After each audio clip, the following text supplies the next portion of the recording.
So we have to address very, very seriously how to reduce this. Not by force, but by education and effort. The poorer section of people, give them education and give them expertise and equipment and give them courage. Right.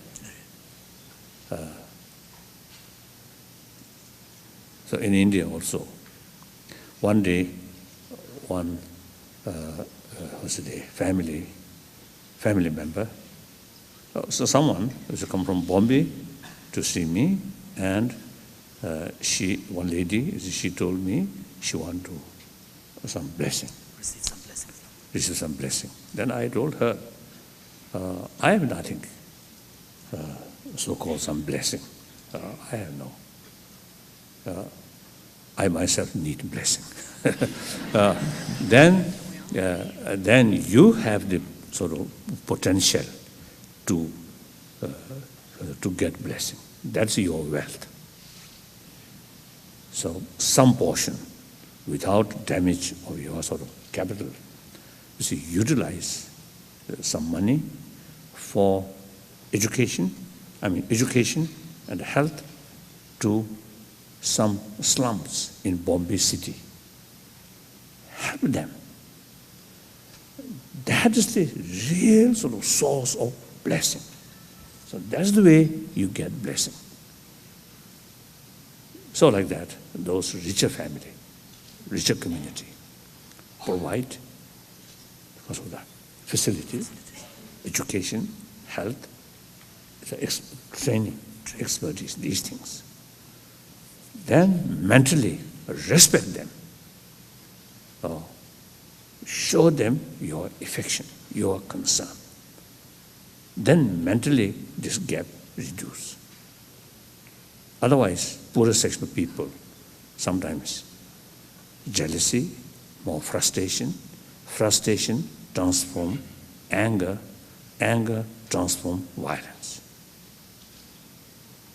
So this is one of the very, very because of the serious issue, how to reduce. Like the communists, once they reduce to everybody become poor. That also not correct. And now this is some change. So billionaires in China, socialist country, but huge gap rich and poor. That's unthinkable as a socialist country.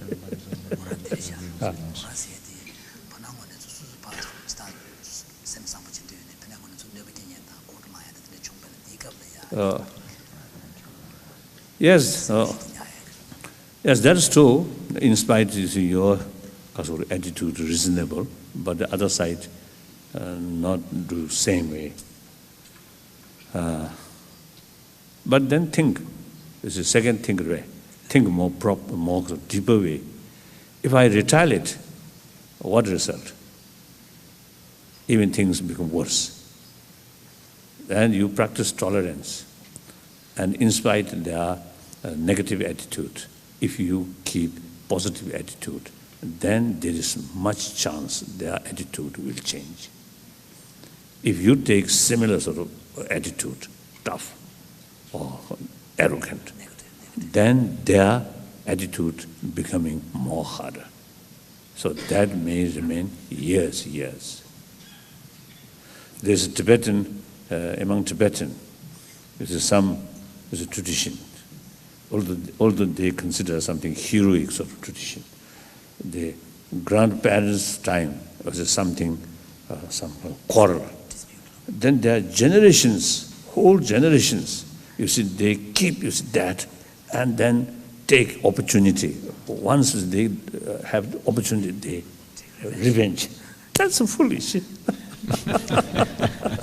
So just a few days ago, at Dharamsala, some Tibetan from very remote area, Tibet, used to come to see me, and they told me, in their remote area, still that practice is there. So they asked me, please, you must mention name of their own place. That kind of practice is totally sort of wrong. He mentioned like that. So like that. You see, if you treat, in spite of their attitude, negative attitude, if you remain calm, then I think the other person, sensible person, then eventually will change. That's much better. Of course, physical sort of danger come, then you should run away.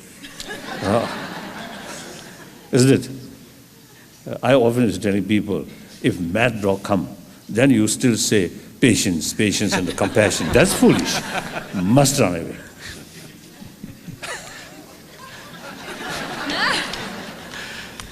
Thank you, Your Holiness. We're coming very close to the end of our time. We only have a couple of minutes left. Many people off stage are telling me. President Law here, I will give the honor of one last question for a few brief comments before we bring the program to an end. Thank you very much. Your Holiness. Yes, now yes. Yesterday in your comments, you mentioned environmental concerns Yes. several times. Would you take a few minutes just to talk to us about our responsibility in face of the environmental issues we face? Firstly, according to my own experience, you see the reaction to violence immediately come. But then for environment degeneration, not that kind of so striking. Without notice, gradually degenerate. So once we noticeable, you see some eye problem or breathing problem, then maybe too late. So therefore, educate about importance of environment is very, very essential. Make awareness through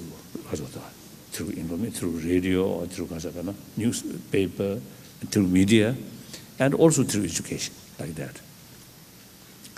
And then taking care about environment, not just a few slogans, but taking care about the environment, it should be part of your daily life. So that, from my thinking, from my experience, that usually, whenever I left the hotel room, I always switch off the light. Then water, I never take Use bathtubs. Bathtubs. In my own house in Dharamsala, previously one bathtub, later I removed that. Only shower. But shower 2 times a day. So some contradiction, isn't it?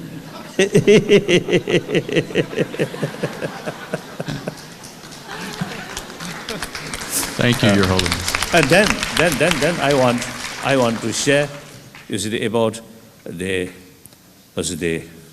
ecology in Asia. Of course, no relation with America directly.